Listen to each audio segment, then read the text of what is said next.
Oh, I need to request permission. Please request record permission from the host. How do I do that? I think there's a thing you have to hit to allow me to record. That's fine. I'm recording on my end. So what I'll do is I'll just retransfer it to you afterwards. Yeah. Okay. Sounds Yeah. good. Yeah, like Dropbox or whatever.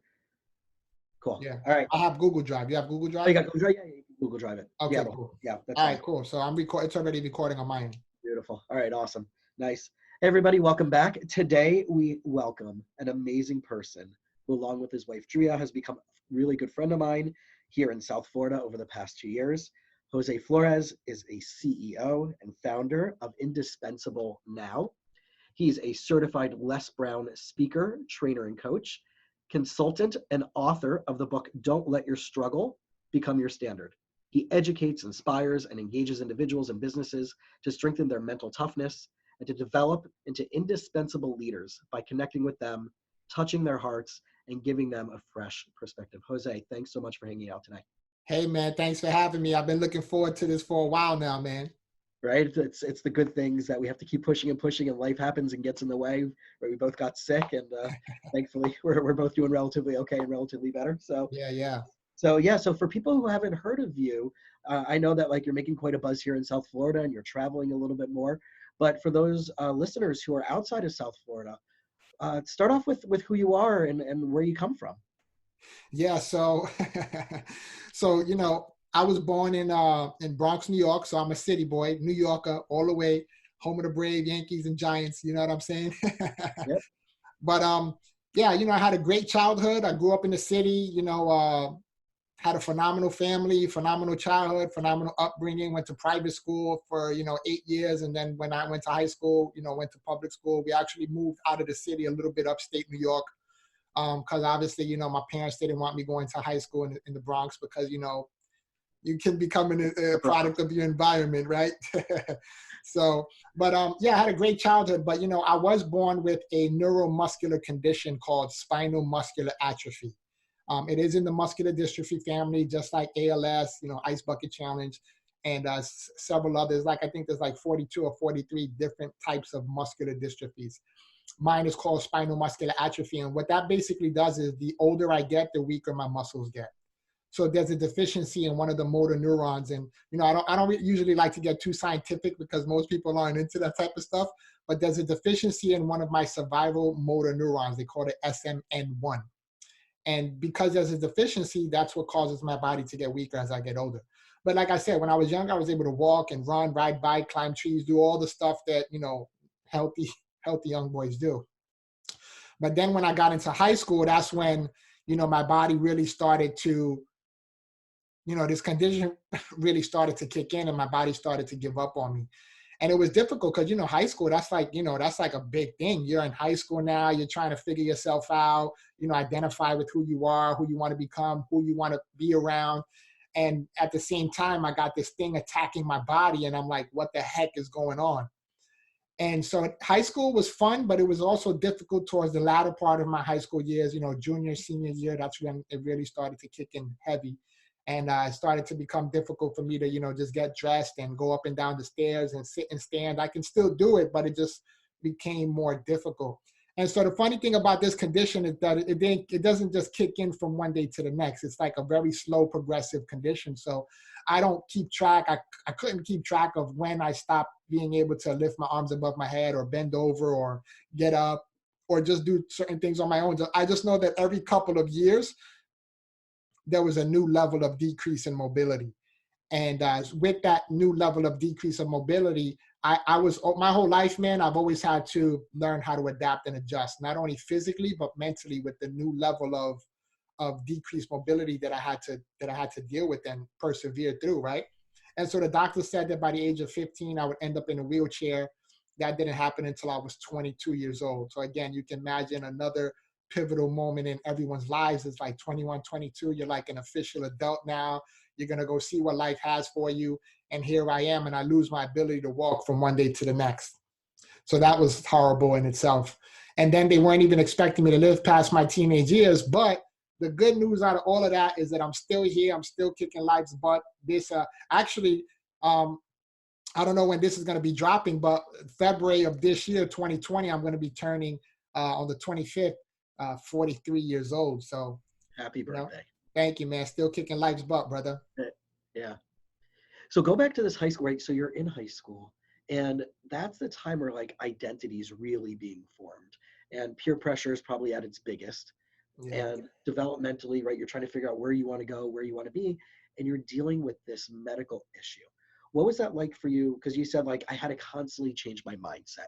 What was that like for you as a teenage guy, right? Where, you know, when we think at that age bracket, we're at the height of our abilities and capabilities and our swagger and right, all that stuff. Life is all ahead of us, as they say. What were those like dark moments like? And like you, because I know that part of who you are, part of your brand is a mindset disruptor. So what was that like for you at that time before you really got into this self-development, personal growth, mentorship mindset in your life? Yeah, at the time I was going through that, brother, it was horrible, man.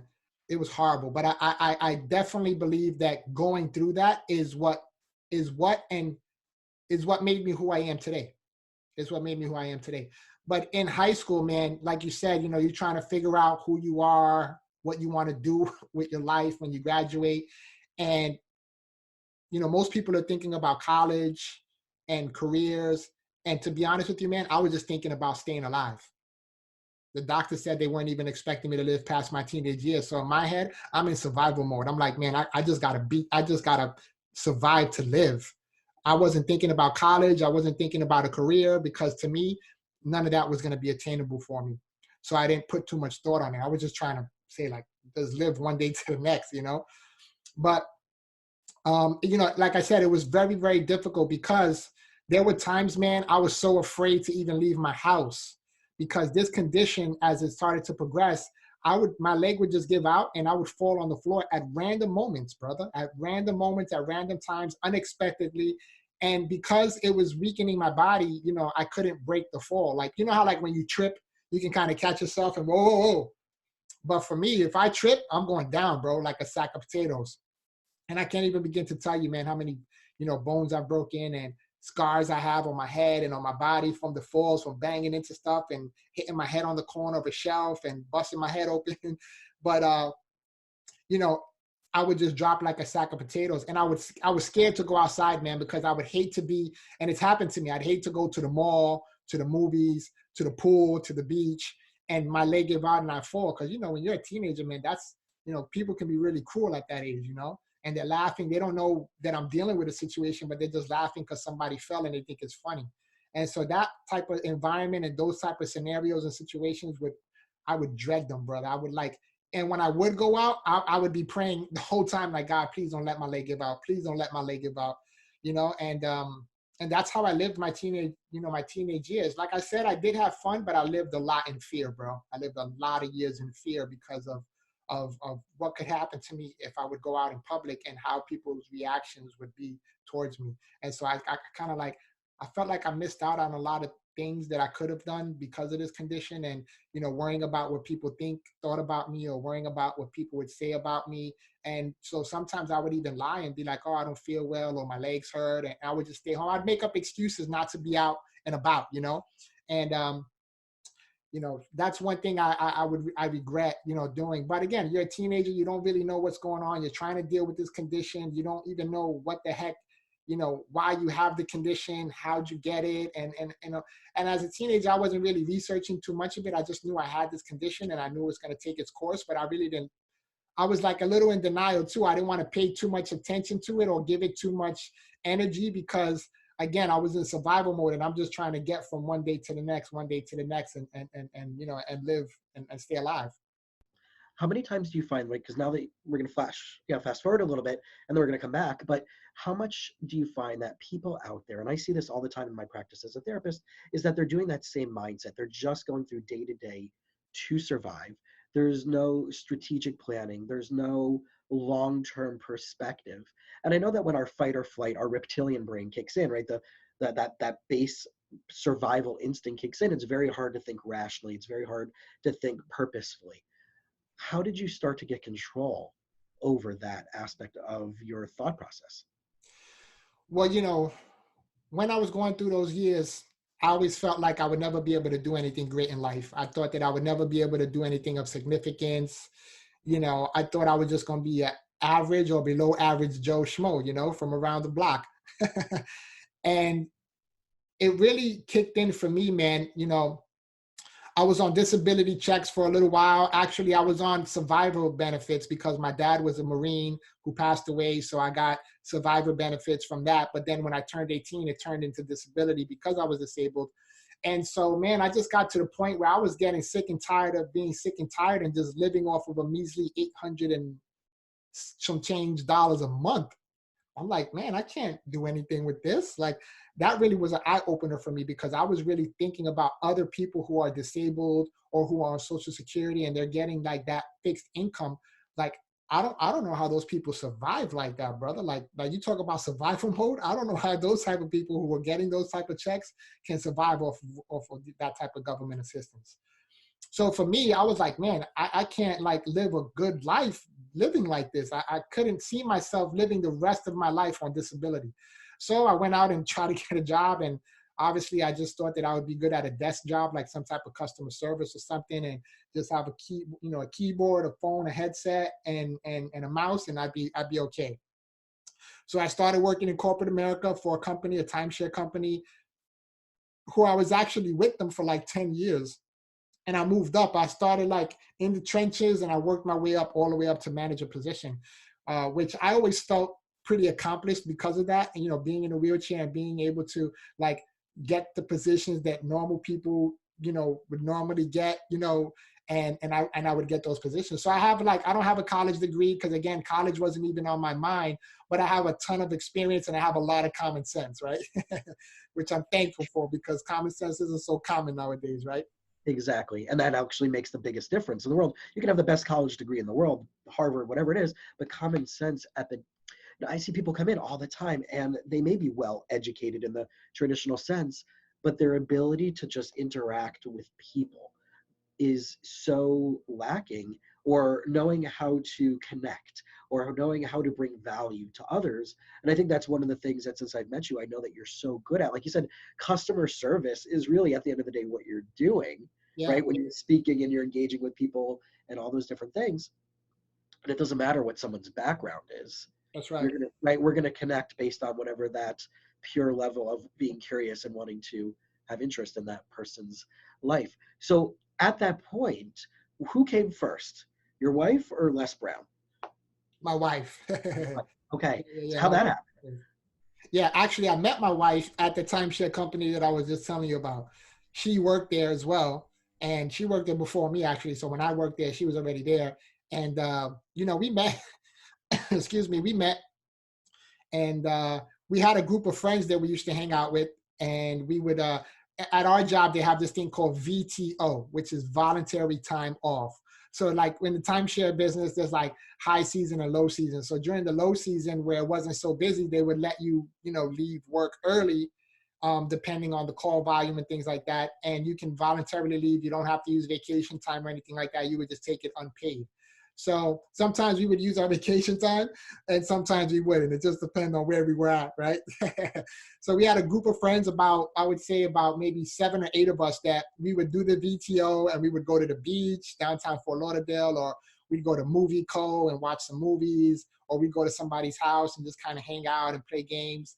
And it was a really cool group. We're actually still friends with a lot of them today.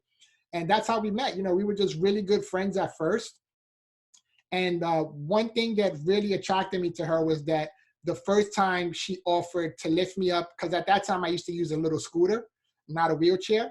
And and so when we would travel, like my friends would have to lift me up like a bear hug, put me in their car, and then kind of take my scooter apart and put it in their trunk. Then wherever we would go, they would reassemble the scooter, lift me out and put me back into the scooter. So I remember the first time she offered to pick me up out of the scooter and put me in the car. And I was like, wow, this girl is amazing.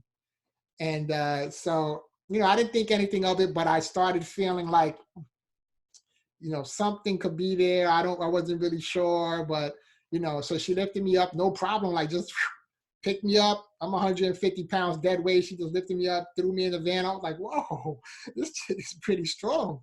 And And then when we got to the movie theaters, she offered to put me, pick me up again and put me from my scooter into that's when the recliners first came out, for those of you who remember the reclining chairs first came out at Movie Co. So she Right. was like, hey man, if you want to hang out and relax with us, I can pick you up and put you in. I was like, no, no. She was like, yeah, yeah. So she went ahead and put me in the chair. We sat together and we were watching a scary movie. And I remember one time she grabbed my leg and I was like, okay. Okay. So, that was the beginning of our relationship. And that was almost 20 years ago, and actually this year in July, we got married on 7/7/7. And this year, July 7th, we'll be celebrating 13 years of marriage. Amazing, amazing. Pretty So this incredible. journey, right, that has happened. So as you guys got to know each other more and then you guys decided to be in a relationship, what were some of the conversations that you had to have about what life might bring for you? Like you said, right, the doctors were already saying at 15 years old, right, it could have gone either way. And Yeah. here you were starting this really beautiful relationship with an incredibly beautiful person who is awesome and also hysterical, as I've gotten to know her. Um, what were some of those like heavy conversations that you guys had to have due to the circumstances of what was going on in your life? Yeah. In the very beginning, we actually didn't have a lot of conversations about my condition because to her, she didn't see me with the problem or with the condition. She just saw me for who I was, which is one of the things that really which made me gravitate towards her, and which I really admire and appreciate about her. Because this type of life, man, being in an intimate relationship like this, you don't find that a lot. It's not common, and so to find somebody who sees past the issue, right, and they see the person's heart, that's a huge thing for me, man. And again, that was one of my dreams. Like, I was wondering, like, is a woman ever going to love me like this, you know and man, I'm just so grateful that she just saw past the wheelchair and she saw me for the person that I was: funny, personable, social, good looking as well. Thank God I'm good looking. So, You can't forget that. yeah, right. And but when we did start to have those conversations, when things started to get more serious and we were really starting to spend more time with each other, I would constantly ask my wife, man, you know are you still going to be with me when things get worse? Right? Because the condition, it makes my body get weaker as I get older. So I was always asking her that question. And she would get to the point where she would be like, stop asking me that already. I already told you I love you for who you are. No matter what happens, I'm going to be with you. I'm going to be by your side. And, for me, again, that's like a scary position to be in because, you know, it's one thing to talk, but it's another thing to walk the walk, right? And so in the beginning, I was very like leery about the whole relationship because I'm like, man, once the next level kicks in, she can just be like, hey, I didn't sign up for this, and get the heck out of Dodge. But here we are, man, 20 years later, and we're happily married, man. We're not just surviving, we're thriving. We're actually writing a book together now that's gonna launch this year. And it's gonna be amazing, brother. And we spoke about that briefly, when we were hanging out for Christmas.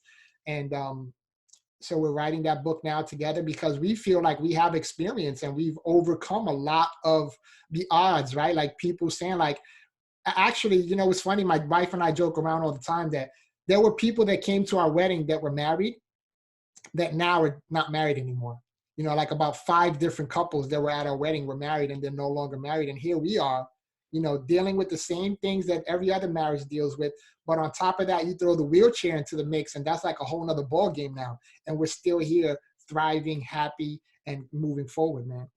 So what do you think that key difference is, right? Because I would say a good 50% of my practice is couples. What do you think the key difference is that allowed you guys to not only succeed but thrive? And not only thrive, but be playful and joyful and crack up and have so many great jokes, right? And I know every time I've seen you guys together or seen the videos or whatever, like I just know to be able to honor like what you guys have is so special. What do you think it is that made it so different for you guys versus those other couples or the couples out there that are just getting waved over by by life? Yeah. We're actually writing about that now. And one of the things that that we feel has helped us in our relationship is that we were really, truly good friends before we even got into any type of relationship. We were very, very good friends. And I think that that's foundational to any relationship, any marriage actually is, it's good to be friends first because, you can, like, I still have friends from when I was in kindergarten, actually, and I have friends that I went to high school with still, and they're like lifelong friends, right? Because when you build a friendship and you have that sense of honesty and loyalty and respect for one another, that's like one of the pillars of a relationship, any relationship, right? And so we were friends at first, and then we spoke a lot about this type of stuff in the beginning of our relationship when we were just dating. We talked about being friends first and communicating through the good, the bad, and the ugly, right? Because I had to be real with myself and know that there's certain things that we're gonna have to go through that normal able-bodied people don't go through, right? And so we had to have those type of conversations. And are you going to be willing to deal with that? Are you going to be willing to endure and persevere through that? And so those are some of the questions I would ask her. For me, I had no choice. Like, I have to live with this, so I have no other choice but to deal with it, persevere, and endure through it, right? But she has a choice to make, right? She's either going to be in it with me all the way in, all the way in, and we're going to ride out together. Or when the kitchen gets hot, she gets out the kitchen, right? But like I said, man, the test of time will tell what somebody is and who somebody is. And I'm pretty sure that there's people that we were just friends with or just acquaintances. Actually, it's funny. We saw somebody that we used to work with together at that timeshare company 20 years ago. We saw them recently at the mall, and they were like, "Wow, you guys are still together?" Like, I was like, what do you mean? Were you expecting us to get the, but that's kind of like the mentality that a lot of people have, and just for people to see us and see us happy and playful and joyful and content and even with our situation, that in itself is an inspiration for single people, married people, newlyweds, people who've been married for a long time that may be going through a dry season, or struggling. It's an inspiration to see a young couple such as ourselves be happy, be content, be joyful, and still have to live a very, very different and unique lifestyle. Well, as you were talking, I was thinking about all the people out there in the young professional circles who are struggling to find someone and how much pressure there is in certain communities, certain spiritual groups, that you're really not considered a complete person until you found your match, right? And I know that in different, right, sometimes in some church communities, I know in certain Jewish communities there's like that, right? But the idea of building your own identity, forming your identity, is so important. And then finding someone who's a match to that, as the expression goes, there's a lid for every pot. But you got to know what type of container you want to be to who you want into your life.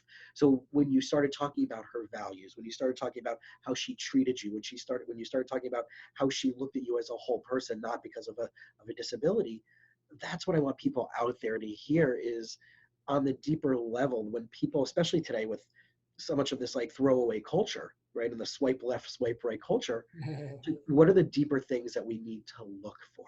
And I always talk about this in a lot of my podcasts, but in a lot of my teaching, is the core values aspect. That if the person doesn't align with your core values, then it should be a no. That's right. Because how are you going to create things down the road?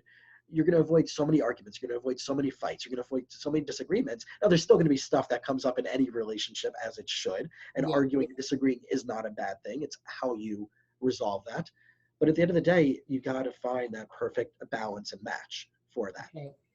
That's right. Absolutely. I 100% agree with that. And, those signs and those red flags, they're there from the beginning. Sometimes we ignore them. Sometimes we just don't want to, recognize them, but they're there. So you definitely have to find somebody who you connect with on a higher level, with the core values, with the morals, with principles, because I think a lot of times, sometimes people just find like a sexual attraction and they think that that's going to last. But man, sometimes in life, especially when you get older, the sex goes, the intimacy goes. But if you have that foundation of friendship and communication, then I mean, we speak to people all the time, man. We meet couples that are married. Like, actually, just this week we were with a couple that were married for 54 years, 54, And I was like, wow, 54 years. So when I meet people like that are married like 35 plus years, I'm always like, I always ask them, I'm like, well, what's the glue that that stuck you together for so long?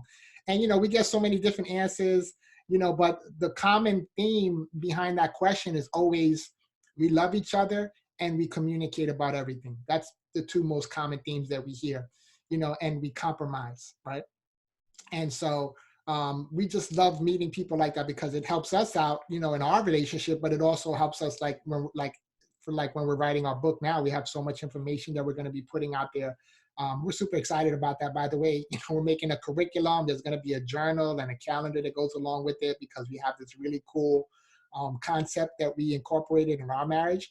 And I can't, put this, let the cat out the bag just yet, but just stay tuned for that. It's going to be amazing.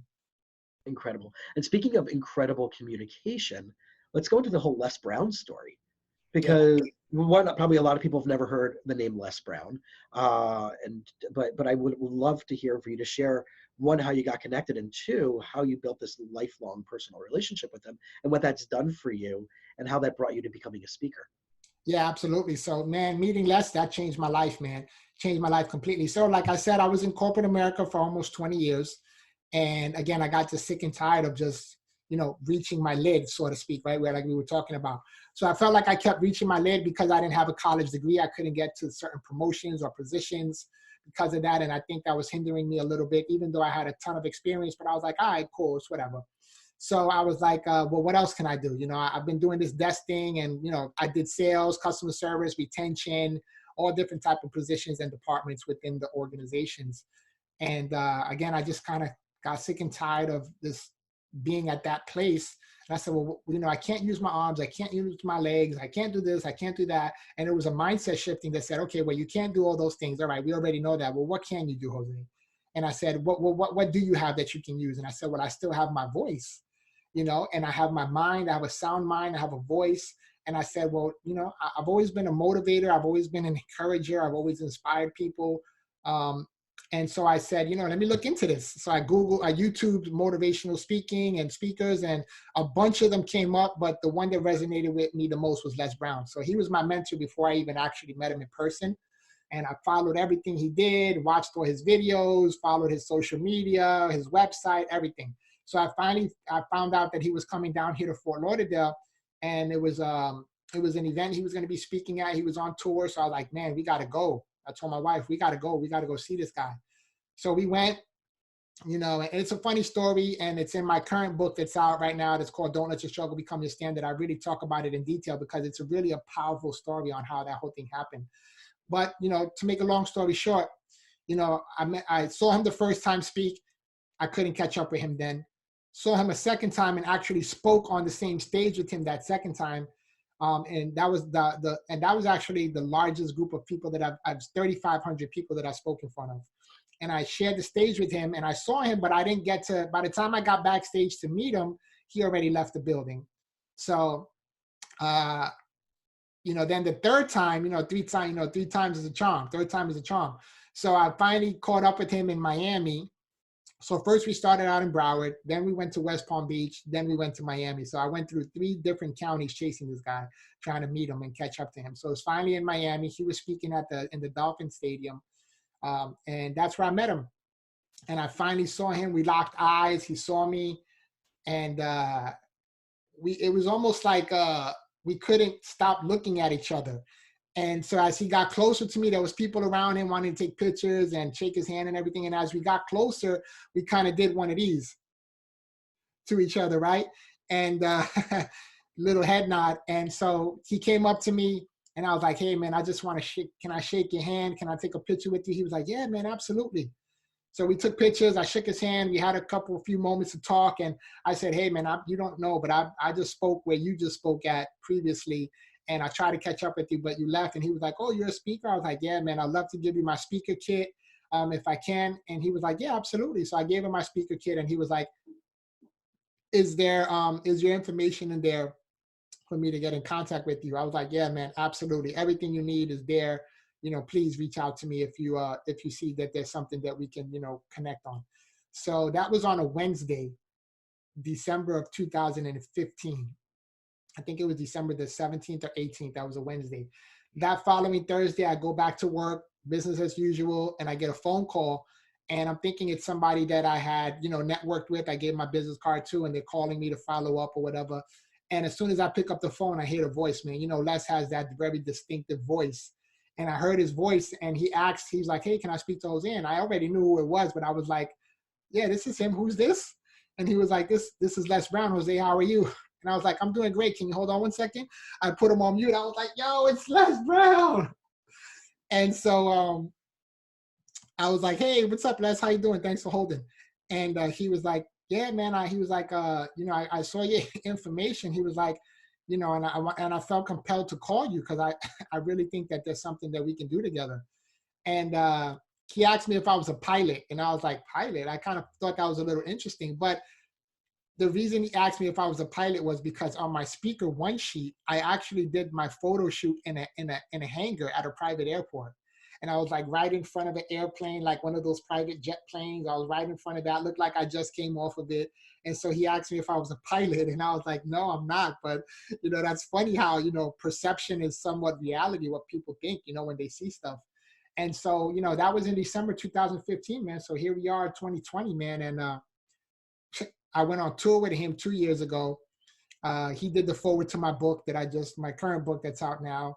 And we just have a special relationship, man. We have a special relationship. I've been with him at the hospital praying for him when he's fighting cancer, and I've been to his house, and it's just been amazing, man. And just being able to use his name as credibility, borrowed credibility when I'm, out, selling myself and pitching people. It makes a difference, man. And that's been able to open up a lot of doors for me. It's been able to put me into, circles and influencers that I normally probably wouldn't have been able to get into so quickly. And just being around greatness, man, and, opening my eyes to a whole nother lifestyle, because that was the first time I've ever been around multimillionaires and now even billionaires recently. And so it's just a whole nother ball game, man, when you get to that next level. And you don't know what you don't know, right? And then you don't even know that you don't know it until somebody reveals it to you or you get around that type of space. So it's just been an amazing journey, man, just meeting him. Yesterday was his birthday, actually, on the 17th of February. So we're like a week apart in birthdays. And so that's like one of our little connections also, that we share the same birthday month. And he's just a special dude, man. Like he's such a generous, giving individual. And if you're listening, Les, I love you, man. Happy birthday. I already texted you yesterday. But yeah, just a phenomenal individual, bro. He's like a global influencer, global impactor, world shaker, man. Incredible. So what tips would you have? So this story of like chasing him down 3 times, right? You're on the stage behind him. You missed him when right? What are some of the tips that you would want to share with someone who's looking for a mentor? Because there are people out there who are waiting to be asked, and it's not like it has to be this huge, difficult journey, or it has to be completely impossible, or you think that you might not have access. We're not going to have access to necessarily like, the Jeff Bezos or, that people at that level, but there's so many other people out there who are successful, who are leaders in their, maybe in your field or in a different field. But what are some of the tips that you would give to someone to help them find their own mentor?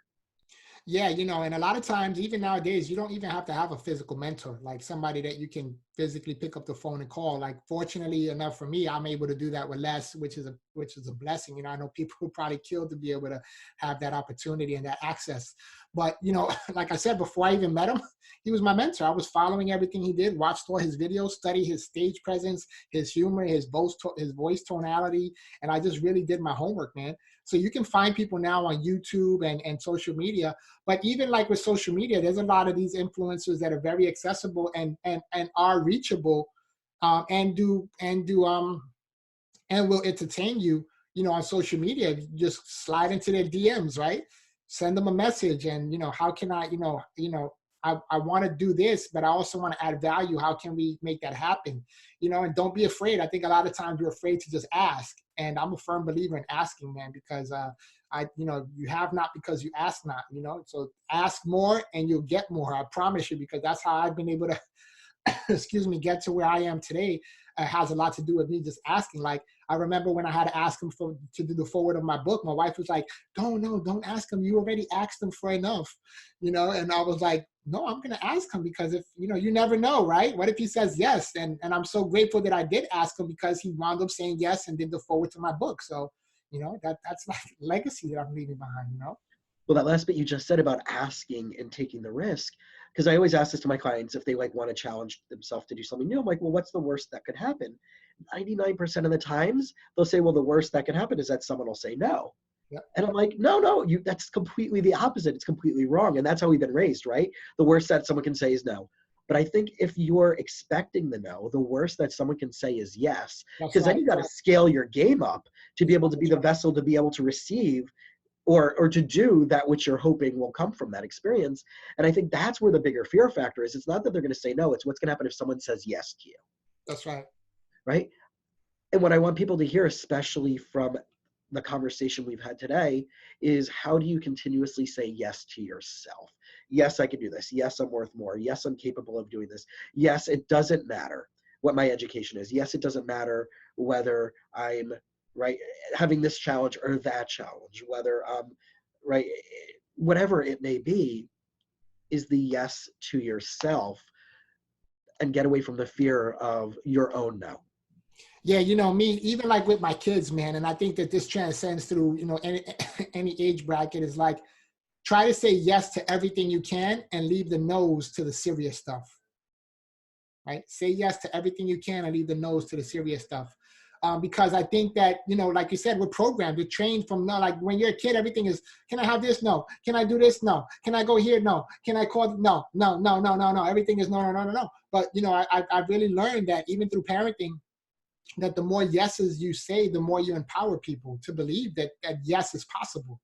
Right. And so I'm even always telling my kids, because, there's been times where I told my kids no, and and I'm like, well, why didn't you ask me? And they're like, oh, because I thought you were going to say no. And I was like, but you never know what I would say if you don't ask me. So even if you think I'm going to say no, ask me anyhow, because if I say yes, then that changes the game.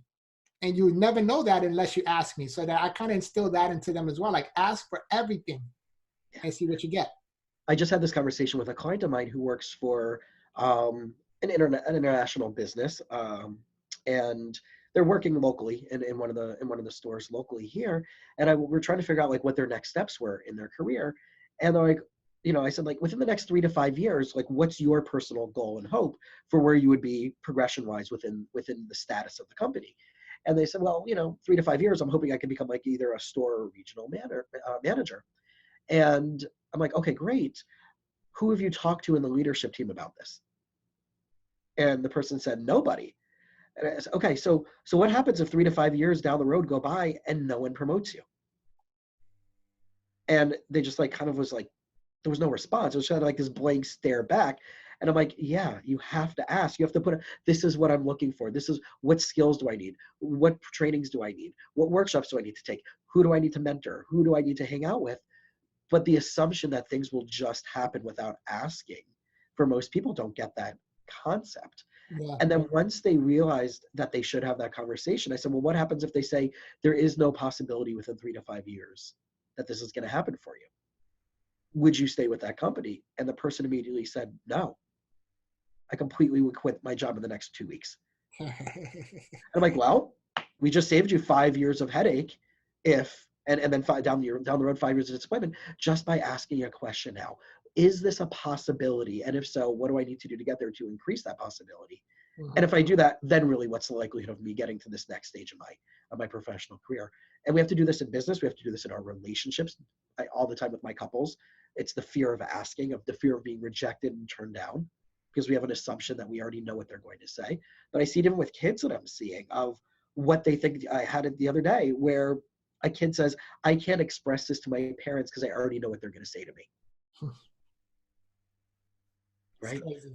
It's crazy. So we create our own limitations. We create our own stumbling blocks. And that's why I love your phrase, like, I won't stop till I win. That's right. That's right. I won't stop until I win. And, even when I'm going through my own struggles and my own hardships and, my mind tries to, get the best of me, that's one of the things that helps me get through, man. It's like, I'll just start saying, I won't stop until I win. I won't stop until I win. And just speaking that out loud, it does something inside of me. it changes my chemical makeup, and it changes my attitude, and just starts changing my perspective and my outlook. And I just start getting more positive, and it's just like, I'm back on track, you know?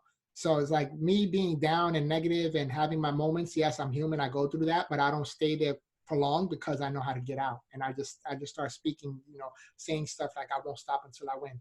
I won't give up. I won't give in. I got to keep going, and the reality is that a lot of times I don't want to keep going, but telling myself to keep going, that's what helps me get through a lot of for me personally, that's what helps me get through a lot of my days. Well, that's, I think, the difference between you earning the title, a mindset disruptor, versus someone coming up in some really good brand marketing position. Like, I think I'm going to call myself that, right? You epitomize that, especially as long as I've known you, that it is the mindset, and it's not in the cliche, let's go, the Lululemon of mindset, right? If you wear Lululemon, you're a yogi, or if you wear Nike, right? If you wear Nike, you're an athlete. It's the living it, the breathing it, the sharing it, the experiencing it. And you share that with people. You share that on your podcast. You share that in your book. You share that when you connect with people. So I know, as we round up our time, I want people to find you. I want people to follow you. I want people to get your book. I want people to listen to your podcast beyond the episode that they're going to be listening to this on my podcast. So where can people find you? Yeah, so people can find me at joseinspires.com. They can also find me, they go to my website for, detailed information, and they can find me on any social media platform at Jose Inspires also. You see that in the background. They have the joseinspires360.com as well. That's just like all my social media access for quick and easy access. But yeah, they can also check out my podcast on any podcast platform, which is called the I Won't Stop Until I Win podcast. So you see, I'm pretty branded, man. And I go with the flow, man. I go with what I feel in my heart. I'm not a branding expert, but I just go with what I know what sounds good and what's right for me. Even though I do, I have learned a lot about branding and marketing, but I just, I've always been an anomaly. I've always trying to go against the grain and against the waves, because I feel like there's too many people already going with the flow, and I don't want to go with the flow. I did that for so many years, trying to fit in and figure out. And I know I'm different. The wheelchair makes me different. I know I'm a different individual. I have a different mindset. And so I'm going to be that person everywhere I go, to everyone I meet. And I've been able to develop that confidence now, knowing who I am and knowing my capabilities and my abilities and my gifts and my talents. And I'm unstoppable, bro. Like, for real. Like, I don't say that to be cocky or arrogant, but I say that with all humility and confidence. Like, I know who I am, man. And no one can change who I am, because I am who I am, right?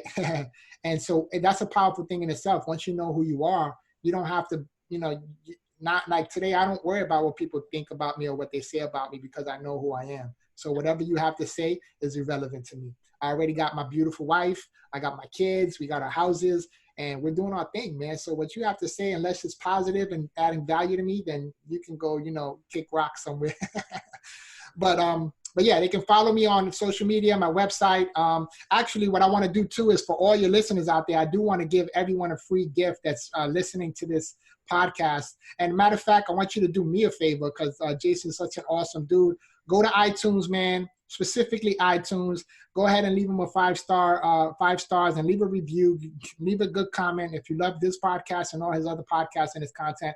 Because, at the end of the day, it helps us get, those rankings and helps us get to those next levels. So go ahead and do me that favor. But as a special thank you for listening and tuning in, I want to give every single one of your listeners a free gift. So if they email me at joseinspires at gmail.com and say that they heard me on your show, I'm going to go ahead and have my team send them a free MP3 download on the power of showing up. Nice. This is one of my motivational CDs that I have on my website. It's a $10 value. You'll get it for free just by saying that you know Jason and you're cool with him and you listen to his stuff. Guys, you heard that. This is probably, I know when we were last year, it was a year now, like literally the next week or so, when we were at the 10X in Miami, right, with Mike. And we were walking around, and like all these people, I loved it. Like all these people were coming up to you and wanting to take pictures with you and talk to you. And right, you were just rolling through, right? Yeah. That was a fun day. And when you're saying like, it's not coming from a place of cockiness, I want people out there to really know, since I've gotten to know you, that it's such a true place of authenticity. Yeah. And I think that's where what the attraction is, right? You're saying like it's not because of all these things. I'm like, I was gonna joke with him like, well, it helps that you are a good looking dude, you know, right? That definitely helps too. But I think the level of authenticity that you bring, and I know Les Brown brings, and the people that we look up to, the people that we're connected to in our social circles, right? Like Mike and well, both Mikes, right? Mike, our financial planner guy, and Mike Ficara, right? Right, we have all these really wonderful friends that are incredibly authentic and incredibly filled with integrity, and we all support each other. And I think that's what's the key thing, taking it all the way back to the beginning of your story with the people who you brought into your life, your wife, Les Brown, the things that you're doing for everybody, helping them feel connected to themselves, the things I'm trying to do with this podcast, with my therapy and my coaching practice, is about allowing people to feel more connected to themselves and their potential. Absolutely. And guys, don't just give me the 5 stars on my review, on my podcast. Please go check out Jose's podcast. There's such good stuff on there. His social media is also really incredible. There's so many good videos, so much good insight, a lot of topical motivation that I've learned also so much from him. So again, Jose, thank you. Thank you for being a friend. Thank you for hanging out with me and our listeners today. Thank you for having me, brother. Keep on rocking and rolling, baby. Sweet. Thank you, man. Take care.